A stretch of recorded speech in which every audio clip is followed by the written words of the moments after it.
burnout, how to avoid it, how does it happen, and what you can do about it so you really don't lose your motivation. So burnout happens to everyone. I'm telling you right now, this happens to everyone, from the complete beginner to the person who's got several decades under their belt. Burnout happens. Now, traditionally, this happens more often to beginners than it does to someone who's got 10 plus years of gym experience under their belt. And let me explain to you why.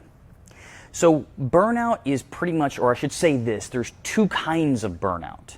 There is the burnout of an individual who after 4 to 6 weeks is just, they're not bought into it. It just doesn't feel right. Man, I got some funky lighting, don't I? There we go, scoot that thing back a little bit.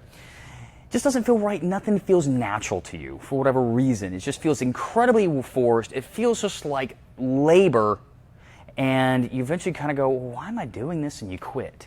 And the other person, the other kind of burnout is the person who's been pretty much going for a while. They just all of a sudden, they've enjoyed the gym, they've enjoyed the lifestyle, but for whatever reason, they kind of just lose the motivation and just say, screw it, and stop going. So let's talk about the first kind of burnout first. The first kind of burnout that really gets most people, which is usually the individual that's anywhere from, I'd have to say, 4 weeks to even 12 weeks. It just feels very forced. And what this really is when you feel this, you're in this situation, you're at 4 weeks, 8 weeks, or 12 weeks into working out, it just feels forced. It feels hard. What it really means is you're probably not doing the workout you need to be doing. Not all workouts, not all gyms, not all trainers are created equal. And what it most likely means is you're not doing the one that you need to be doing. And this happens more common than not. And so I have to really give an example from here. Let's say that you're in this situation that you're 4 weeks into your plan and it just feels boring. It feels like crap. You're not excited for it. You're waking up and you're like, oh, you're rolling your eyes that you got to go to the gym again. You got to eat right. Well, burnout's right around the corner. If not, you're almost kind of looking for a reason just to stop. And why that is you're probably not doing the workout. You're probably not the location you need to be at. Because, it just means that you're not enjoying this. Now, not to say that the first couple of weeks of starting a new routine or new schedule isn't going to be hard. Hey, we're human beings. We're creatures of habit. We love routine. We love structure. People that say they don't, they secretly love not having structure, but there is a structural component to that. But what I'm going with this is that it feels too forced. It doesn't feel natural at that point in time. And when it feels this forced, you're just going to burn out. I'll kind of give some examples on this one. Let's just take a look at an individual of, say, a very busy CEO. This busy CEO, the business owner, the sales, they don't have time for those long hour-and-a-half workouts. They need to be in and out in 20 minutes. The next thing you know, they're at a low place that is promoting hour-and-a-half, 2-hour-long workouts. Well, it kind of feels too forced. It doesn't feel natural to their day. At that point in time, pretty quickly, they're just going to say, F it, quit, and move on to something else. Or take a look at a person that loves long mental therapy sessions. Those of you that have been to the gym and have spent an hour-and-a-half, 2 hours working out and have walked out feeling like psychologically refreshed, that's what we mean by a mental therapy session. These people want the long sessions. They just need that good, steady progress, and they go into a CrossFit box and they knock out a 20-minute WOD and then they're done. That's probably not the best fit for them. It feels too forced at that point in time. So here's what you have to do. You have to think back to a workout, a plan, a program, or a time that really felt good to you, that felt fun. Was it one of those times that was a good therapy session? Was it heavy weights? Was it a long cardio session? What was it? What felt good to you? Because then that's probably likely what you need to be doing. Also, take a look at the location you've been at. Do you find that you do better in your garage? Do you find you do better at a personal training studio? Do you find you do better at a big box gym, a CrossFit box? It doesn't matter. Where do you think you feel like you do the best at? That's probably where you need to be at.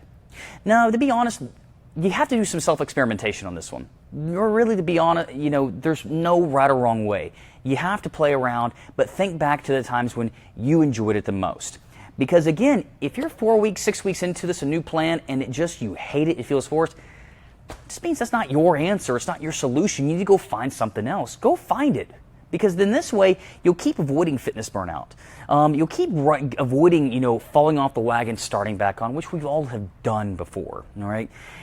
Truthfully, what you really want it to be is you want to be itching to go to the gym. You want to be looking forward to it. It needs to be a highlight of your day.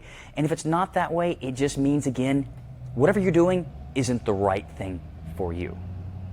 Now, there's another type of burnout that happens. And this happens actually to people that have got a little bit, some years under their belt.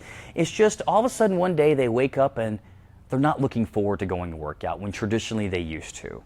They're tired. They're exhausted. All of a sudden the performance in the gym is gone to crap. And this burnout is more common to people that have got a couple of years under their belt. This one's actually a pretty easy fix. At this point in time, what we do here at RTC for individuals that are in this situation is that we do what's called a deload. A deload is actually in programming. Whenever we have to write up a workout plan for you to get you from where you are to where you want to be, on occasion we have to factor in what's called a deload. A deload allows your body and your mind some rest. It allows you to have a little bit of extra recovery. It means most likely you've just been a little too beat up, and it may not even be from the workout plan that's beating you up, it could just be also from life that's beating you up. So an example of a deload, let's say if you've gone 6 weeks real hard, you were kicking butt in the gym real hard, but towards the end of 6 weeks you just feel achy, you feel beat up, you're psychologically not there anymore. So at this point in time we do the deload, and a deload is typically anywhere from 3 to 7 days of where your workout is, not exaggerating, 60% less, even 70% less of what you typically do. So if you're used to coming in for, an hour lifting some hard heavy weight, you'd be in for 20 minutes, going through some mobility, get the heart rate up for 10, 15 minutes, lift weights that are typically 70% of what you typically would lift, and then you're out. The whole purpose there is just to get the feeling of the gym and really to allow your body to have some extra rest, but not to tax you and fatigue you. And what you'll usually find is when we do this for about 3 to 5 days, pretty quickly you start itching for the gym. You're starting to get ready for it. You're becoming hungry to go out and make that progress again. And so if you're in this situation to where you've got years under your belt, you just keep hitting that point in time to where you love the gym, you just don't want to love it today, then you know what? Maybe taking a couple of days of just going to the gym, 20 minutes, get in, get out, and allow your body to have some extra recovery, that's something else you can also do. Now, actually, here is my favorite way for burnout. So in this, I have found is almost the cure-all for the beginners that are just starting to those people that have got decades under their belt. And that just means do something fun, do something different. So a lot of things that we'd like to do here, about every 7 to 10 days with the majority of our members here, we introduce what we call just Fun Day. What is something you want to learn? What is something you want to do? And then we're going to spend time on it. Some people here, they like going off and doing gymnastics, handstand push-ups, bar work, things of that nature. That is fun to them. We have others that want to spend more time on the cardio. That is fun to them. I'm not exaggerating. And we have some that just want to spend time on their technique of strength. That's perfectly fine. And we have others that just say, throw me a curveball, do something completely different. So sometimes if you're into a situation to where, you're feeling a little bit of burnout, both physically, mentally, psychologically, a good thing is just screw your typical workout and do something physical that's fun. Lifting weights, gymnastics, playing basketball, golf, hiking, rock climbing. It's cliche, but hey, if it works and it allows you to feel good about yourself, do it. That's going to keep you on routine. And in fact, if you find that works best for you, cycle that in every single week. Have one workout a week that is a fun workout for you that you truly enjoy doing. And I promise, the individuals that do that, I'm adamant on this one. The individuals that do something each week that they truly enjoy like that way, their workouts are better throughout the week. They see better progress, they see better results, and overall they're happier, they're healthier, and they are fitter well for the long run versus the person that just keeps stopping and starting every 6 weeks. So guys, those are 3 options. 1, find the workout that feels right and feels good to you, that allows you to feel psychologically refreshed. That's the first cure for the first set of burnout. Second set is take a deload, which means typically cut your workloads down by 60 to 70%. Means you're pretty much in and out of the gym in under 20 minutes. The third way is have one workout a week or every 7 to 10 days that is a fun workout, something you truthfully enjoy. And really, in all reality, when you do that, I promise you're going to be back on the bandwagon, you're going to feel refreshed, you're going to feel ready to go, and you're going to see the results that you've been busting your butt so hard in the gym to see. But in the meantime, guys, I hope that helps you. That's what we do here.